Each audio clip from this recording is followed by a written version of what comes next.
Praise the Lord, and let's meditate the word of God. Today's promise is taken from కీర్తనలు 41వ అధ్యాయము 3వ వచనము.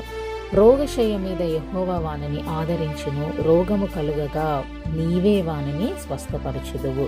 ఎంత మంచి వాక్యం అండి. ఈరోజు దేవుడు మనకి గుర్తు చేస్తున్నాడు. మరలా మనకు గుర్తు చేస్తున్న వాక్యం ఏంటి అంటే, మనలను స్వస్థపరచు యెహోవా, స్వస్థపరచు ప్రభువు ఆయనే. He's our Jehovah Rapha.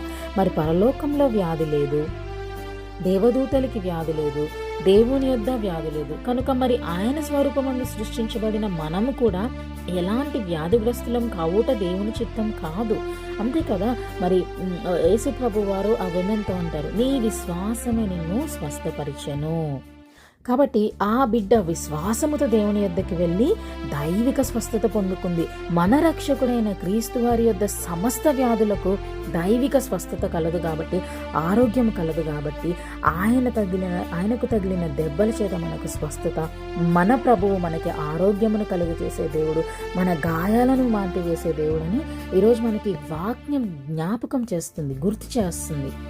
కాబట్టి మనము విశ్వాసముతో క్లెయిమ్ చేయాలి, మనకి ఏ వ్యాధి లేదు, sickness is not from God అని నమ్మి మనము స్వస్థత పొందుకుందాం. Have a good day.